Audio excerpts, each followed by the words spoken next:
It's been a really big summer, and I want to give you updates about what's been going on. First of all, in the first week of June, Ella and I participated on an international commission partnership in Fort Worth, not too far from our house, working with Hispanic churches, along with team members from several different states, represented by internationals from several different Latin American countries, all working together to reach their neighborhood for Christ.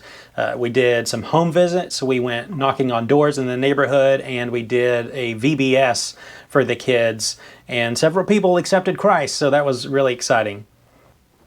Then in the middle of July, Ella and I went with our youth group to New Orleans on a mission trip. I got to do some evangelism training for the students and the leaders before we left.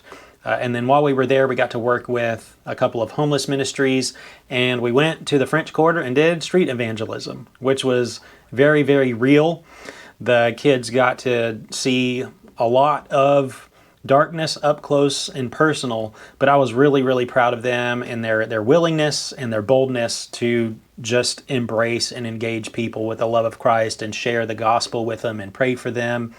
And I'm really just proud of our church from the get-go, having the faith to send 9th and 10th graders to New Orleans. So that was a really awesome experience. But then partway through the week, we saw that a big tropical storm was coming. The area where we were staying is really prone to flooding. And after the flooding in central Texas, where many kids at a camp lost their lives, we wanted to be extra careful and protective. And so we brought the kids back home. But the mission trip wasn't over. They all wanted to continue the work that they had been doing in New Orleans right here in our backyard. So we went several locations here in Denton County to share the gospel. And so now they've got experience out on the field in a different place and back at home. And several of them want to continue doing that. And so I'm really excited to help coach them in that and encourage them. Now for some family updates. We are a little crazy, so to make a long story short, we have 4 cats now. We adopted 2 kittens.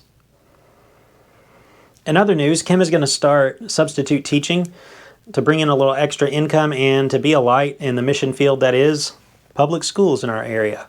She's also collaborating with a friend to start a crafting co-op where parents can register to bring their kids to do all sorts of really creative crafts and art projects and STEM activities. I've recently finished a couple of videos that I'm really excited about. One is the Vermont vlog that I shot while I was up on the road trip with my team preparing for the mission trip coming up in October. So go and watch that to come along with me on a ride through the state of Vermont, meet some local pastors, hear their stories, learn exactly what it is that IC does when we have those training retreats before an evangelism outreach, and just learn a little bit about the culture of New England and the spiritual climate up there. Another one that I'm working on right now is a what to expect when you go to the airport video. I've shot it in segments as I've been on trips over the past several months, and it's basically going to be an extension of our what to expect on an IC trip video, but it's going to be more specifically about what to expect when you show up at the airport, how to check in, how to check a bag, how to go through security, how to find your gate, change terminals and all that stuff, because there's a lot of people who are ready to go and share the gospel overseas, but they still have a little bit of fear about getting on a plane. So hopefully I can help alleviate that barrier. One of my favorite ones is a story about a young man with autism who accepted Christ last year when our team was in his hometown in Texas, and he wanted to be baptized when the team returned this year. So we captured that story. Go and watch that one. You'll be inspired. So what's next? Well, my team is preparing for our Dallas-Fort Worth Celebration Dinner, where we have people from all over this area come together to enjoy a meal, hear stories from the mission field from the past year, hear from one of our international leaders from Peru, and have a time of giving. This weekend, Swagath is having a big kickoff welcome event for new international students at University of North Texas.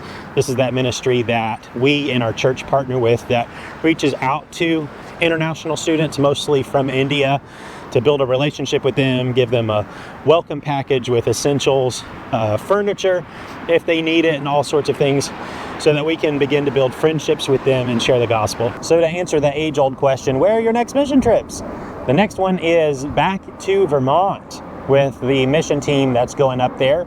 I'm really excited about that because of the churches that have been preparing and waiting for our team to come. But also, I'm not disappointed that I'll be there in October to see all the fall foliage. Somebody tell the pirates who don't do anything, I will be in Boston in the fall. Sure. And then, of course, in November, I'm leading a team back to the Middle East, back to the region where I was in the Persian Gulf last year, but in a different country, where we'll work with churches of international workers mostly from India and the Philippines, and we will be talking to people that are close to them but far from God, and people out in the local economy as we have opportunities to talk to the locals. And I'm really excited about that. We'll be sharing hope and love with people from Hindu and Muslim backgrounds. And so I want you to pray that the Lord would fill up our team. I've got several spots left on the team, and I really want to honor those fellowships' requests to bring a team of 12 Americans because they're really excited. They've been preparing, and I just want to take more Americans to go and fall in love with this part of the world, with these people groups that I've fallen in love with, to see how God loves them, to be moved by the compassion that He has for them, to make friends with them, to share their food and their culture, their family values, their hospitality, and of course share the hope that we have with them. There are a couple guys in particular that want to go, that need help with funding, so if you would please pray for full provision for everybody that wants to join my team, that would be awesome. If you want to help some of them go, let me know, and I'll let you know how you can help sponsor them. Another thing you can be praying for is for a new used car for the up-and-coming drivers in my house. We don't really have a plan for how to get one or really how to budget for it, but we'll need one in the next year or two. So pray that the Lord would give us wisdom, give us the resources, maybe the right person or car. If you or someone you know has a car that you'd like to donate to a ministry family, that would be even more awesome. Here's something that you can join me in praising God for. I am at full monthly support at my current goal. And so that is a huge thing. That's immense. I'm super grateful for that. Because of inflation, I am going to start working now on raising that. I need to raise another $400 a month in support so that I can increase my monthly income to keep up with inflation over the past 5 years. So please continue to pray for that. God will provide. He's done it. And your support is the proof.